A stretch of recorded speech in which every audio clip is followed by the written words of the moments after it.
नमस्कार दोस्तों, स्वागत है आपका कहानी मंगल चैनल पर। आज हम एक अनोखे और खूबसूरत पर्व के बारे में बात करेंगे, जो नेपाल में दीपावली के दौरान मनाया जाता है। इसे कहते हैं कुकुर तिहार। इस दिन को नेपाल में कुत्तों की पूजा के लिए विशेष रूप से समर्पित किया जाता है। कुकुर तिहार केवल एक परंपरा नहीं, बल्कि कुत्तों के प्रति आभार और उनके महत्व को दर्शाने वाला एक पर्व है। तो चलिए जानते हैं इस पर्व की पूरी कहानी, इसके धार्मिक, सांस्कृतिक महत्व और इस खूबसूरत परंपरा के पीछे छुपी भावना के बारे में, सिर्फ आपके अपने चैनल कहानी मंगल पर। नेपाल में दिवाली का एक खास दिन कुकुर तिहार के नाम से जाना जाता है, जिसमें कुत्तों की पूजा की जाती है। ये त्योहार नेपाल की प्रमुख धार्मिक और सांस्कृतिक धरोहरों में से एक है, जिसमें जानवरों के प्रति प्रेम, सम्मान और उनके साथ हमारे जुड़ाव को दर्शाया जाता है। कुकुर का अर्थ नेपाली भाषा में कुत्ता होता है और तिहार दीपावली का एक विशेष रूप है। कुकुर तिहार का आयोजन नेपाल में दीपावली के दूसरे दिन होता है, जो वहां की 5 दिवसीय तिहार का हिस्सा है। यह पर्व केवल नेपाल में ही नहीं, बल्कि वहां के लोगों के जीवन के प्रति उनके दृष्टिकोण को भी प्रदर्शित करता है। कुकुर तिहार का महत्व इसलिए भी है क्योंकि कुत्तों को हिंदू धर्म में यमराज के दूत और ईश्वर के प्रिय सेवक के रूप में देखा जाता है।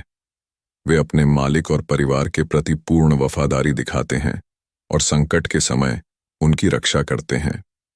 नेपाल के लोक जीवन में यह मान्यता है कि कुत्ते यमराज के संदेशवाहक होते हैं और इस जीवन के बाद की यात्रा में मनुष्यों का मार्गदर्शन करते हैं। इस पर्व में कुत्तों की पूजा कर उन्हें सम्मानित करने का उद्देश्य यह है कि उन्हें उनके त्याग और वफादारी का प्रतिदान मिले।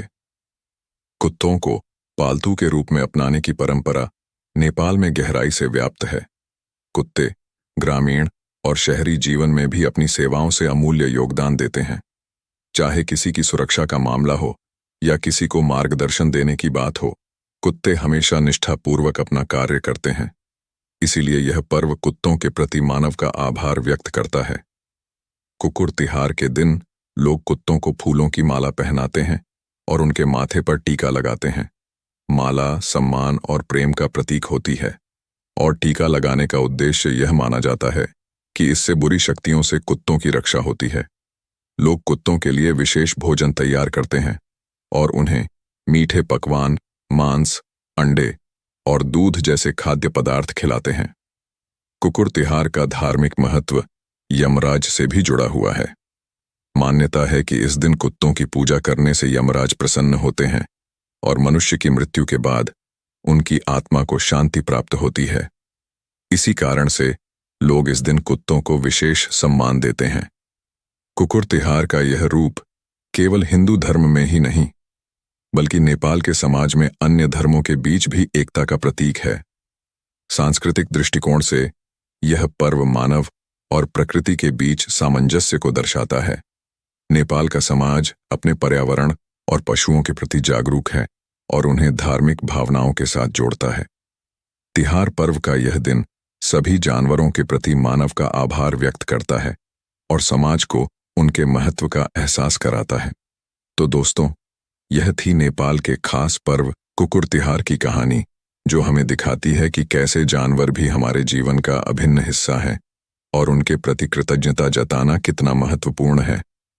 कुकुर तिहार का यह पर्व हमें प्रेम, सम्मान और प्रकृति के प्रति अपनी जिम्मेदारी का एहसास कराता है। अगर आपको यह वीडियो पसंद आया हो तो लाइक और शेयर जरूर करें और ऐसी ही और अनोखी कहानियों के लिए कहानी मंगल चैनल को सब्सक्राइब करना ना भूलें। अगली बार फिर मिलेंगे एक नई कहानी के साथ। धन्यवाद।